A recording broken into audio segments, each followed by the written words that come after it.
If you spend a bit of time looking at memes, you will quickly notice certain trends in romance. The mommy GF meme is an essential digital desire. While the roots of the mommy GF lay deep in our primordial origins, the current incarnation has a few major elements. She is the ideal girlfriend, one who is caring and comforting, emotionally and physically. She embraces you completely and ensures you are well. She has the physique of an old fertility idol. She has no needs of her own, no past of her own. She exists solely in relation to the desirer. Who is it, then, that desires the mommy GF? Young men who use the internet. And there's a pretty strong chance that means you.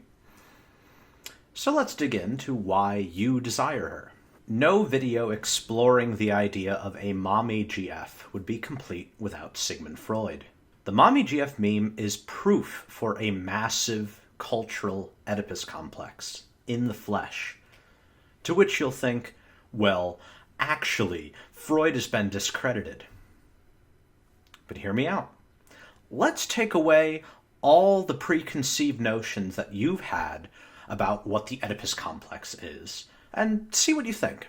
To start, the mother is not your mom, just like the father is not your dad. They are dynamic forces in our lives, ones that comfort and provide boundaries. When you are a child, you want to feel safe and comfortable. This is generally provided by the mother. When it is time to mature, often you will be weaned off, not just milk, but complete attention and affection as well. Things will be expected of you. You will have responsibilities, choices. The father often provides this reality check, that life is not just comfort and pleasures. This is the basic foundation of the Oedipus complex.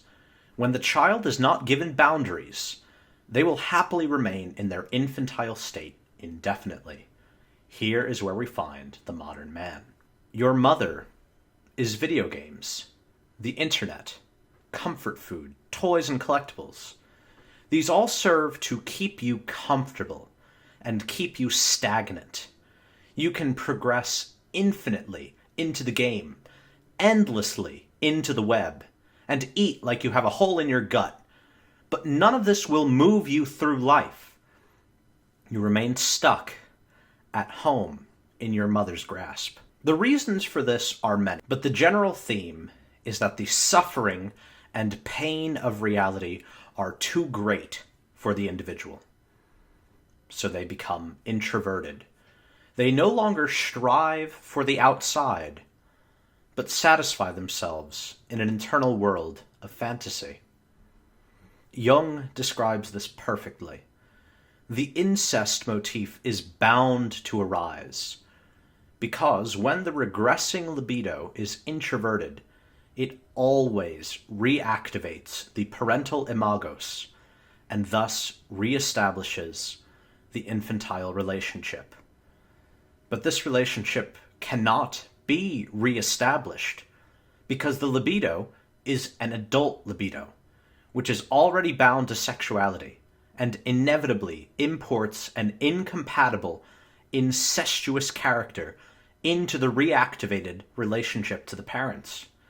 It is this sexual character that now gives rise to the incest symbolism, from symbols of transformation. And here, at the point where the young man turns inward, we find the incestuous seed of the mommy GF. She is not like your real mom. She's your other mother, one who has no flaws and is sexy. This is, of course, a state of arrested development, particularly of the eros, or the sense of romance, the relation to the anima.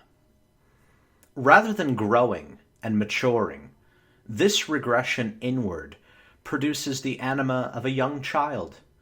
Jung describes it so. He hopes to be caught, sucked in, enveloped, and devoured. He seeks, as it were, the protecting, nourishing, charmed circle of the mother, the condition of the infant released from every care. If you watch my videos regularly, you will recognize that I'm describing the archetypal devouring mother and how she appears in memes and personal life. But let's look at relationships for a sec. The mommy GF is not relegated solely to the realm of memes. In fact, this dynamic is becoming normal. What is often thought of as soy or Reddit or whatever moral, memey titles are given to it is in fact a simple Oedipal relationship.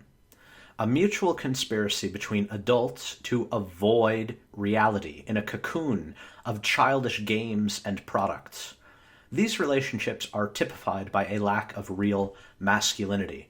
But we need to look at the subversion of maternal instincts as well, and not just not having kids or having pets instead of kids, but how willing many young women are to keep boyfriends as little sons.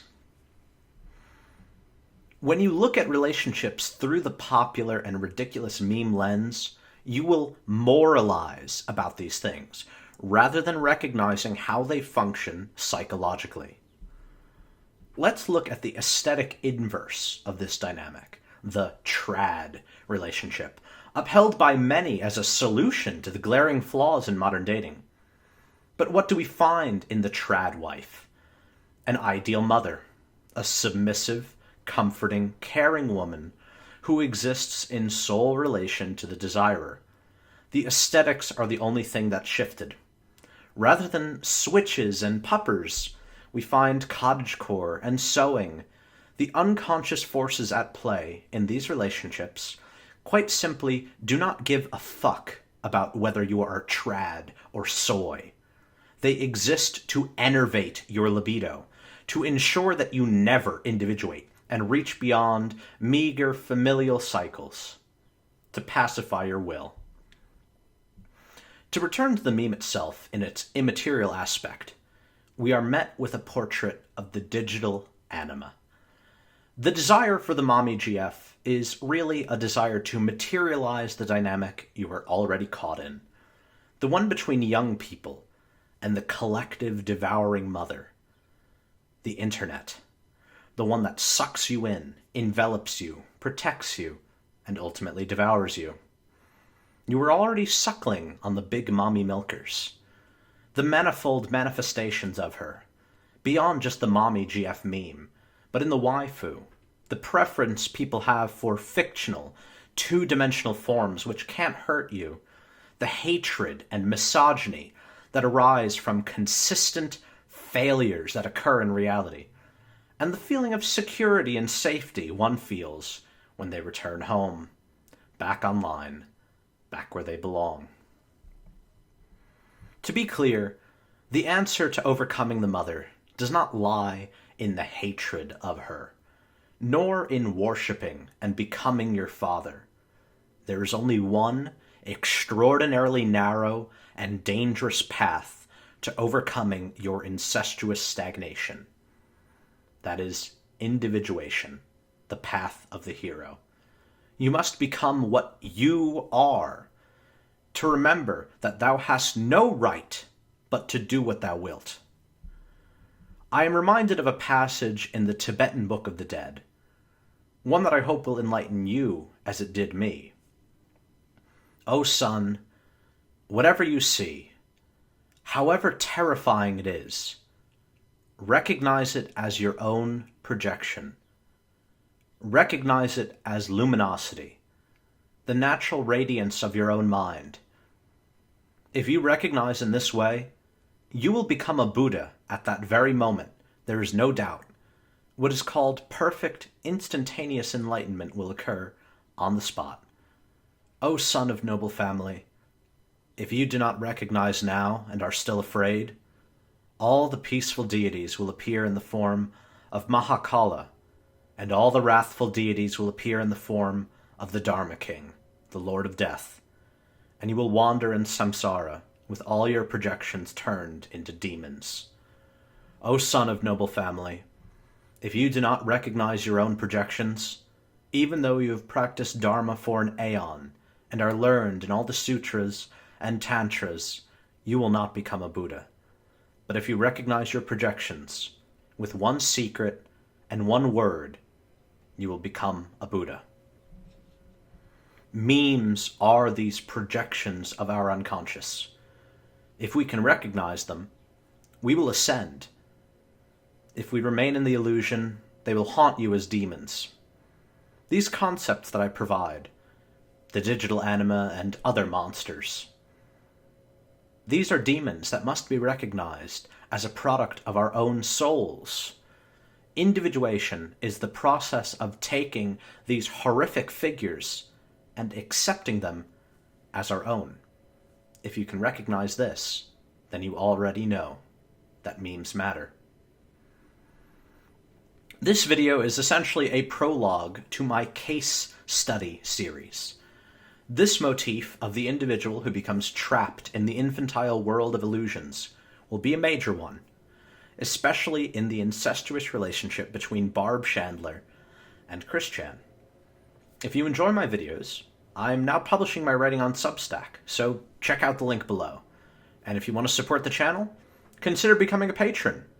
You'll be able to contribute topics to my monthly Patreon streams. Thanks for sticking around and watching. Hope you guys are all as excited as I am for the case studies, and even more, when I hit 100K, I can begin to tell the story of the internet.